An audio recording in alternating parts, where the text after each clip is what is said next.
This haunting pull to a destiny in the West continued in this young prophet's life. In a hunting accident with a fellow young hunter, his legs were nearly blown off by a shotgun. Laying in a pool of his own blood in a hospital bed, he seemed to be again in the West.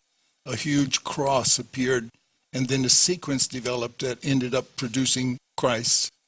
While telling his own life story, he speaks of how emotionally low he was at the loss of his baby Sharon Rose and the death of his wife Hope.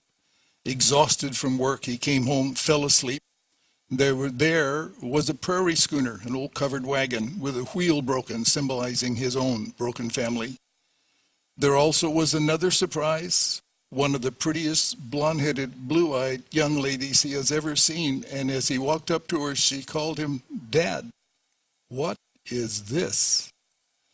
Near the end of 1962, again, the prairie schooner symbolism was used. With his family all loaded and ready to go, he snapped the reins for the lead horse to head west, and then the schooner became the family station wagon.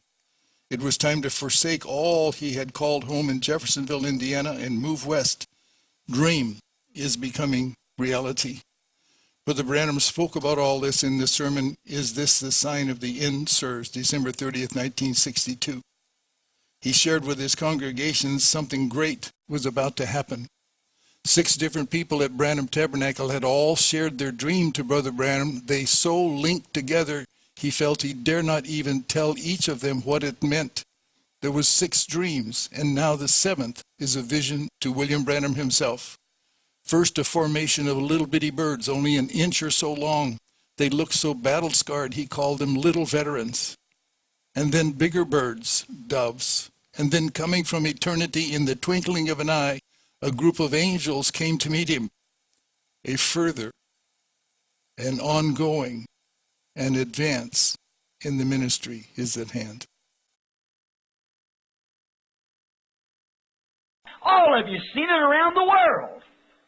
You don't go to sleep standing on a platform talking to people. You hear me go into visions and come back when I'm riding in a car with you anywhere else and tell you things that's going to happen. It never fails. Never have. Has anybody ever seen it fail? No. You can't fail. It won't fail as long as it's God. Notice, right on the platform, thousands before, tens of thousands of people. Even in other languages that I can't even speak, still it don't fail. See? God. Now, in this vision, or as I was speaking, I looked and I saw a strange thing. Now, it seemed like that my little son Joseph was by my side. I was talking to him. Now, if you'll watch the vision real close, you'll see why Joseph was standing there. And I looked, and there was a big bush. And on this bush, in a constellation of birds, little bitty birds, about a half-inch long and a half-inch high. They were little veterans. Their little feathers was beat down. And there was about 2 or 3 on the top limb, 6 or 8 on the next limb, and 15 or 20 on the next limb, coming down in the shape of a pyramid. And those little fellows, little messengers, and they were pretty well worn out. And they were watching eastward, and I was at Tucson, Arizona, in the vision. For it made it so purpose that he didn't want me to fail to see where it was at. I was picking a sand burr off of me from the desert. And I said, now, I know this is a vision, and I know that I'm at Tucson. And I know that them little birds there represent something. And they were watching eastward. And all of a sudden, they'd taken a notion to fly, and away they went eastward. And as soon as they left, a constellation of larger birds came. They looked like doves, sharp-pointed wings, kind of a gray color, a little lighter color than what these first little messengers was. And they were coming eastward swiftly. And no sooner than they got out of my sight, I turned again to look westward, and there it happened. There was a blast actually shook the whole earth. Now don't miss this. And you on tape, be sure you get this right. First, a blast.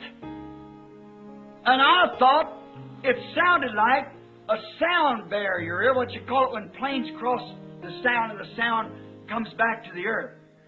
Just shook like roared everything. Then it could have been a great clap of thunder, lightning. I didn't see the lightning.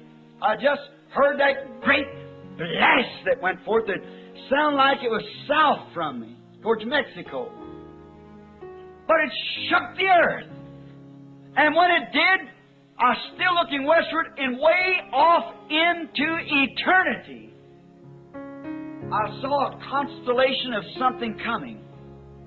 It looked like that it might have been little dots. There could have been no less than 5 and not more than 7. But they were in the shape of a pyramid. Like these messengers coming. And when it did, the power of Almighty God lifted me up to meet Him. And I can see it. It's never left me. 8 days is gone. And I can't forget it yet. I never had anything to bother me like that has. My family will tell you. I could see those angels, those shaped back wings, traveling faster than sound could travel. They come from eternity in a split like the twinkling of an eye. Not enough to bat your eye, just a twinkle. They were there. I didn't have time to count. I didn't have time no more than just look. Mighty ones, great, powerful angels, snow white, wings set in heads, and they were. And when it did, I was caught up into this pyramid of constellations.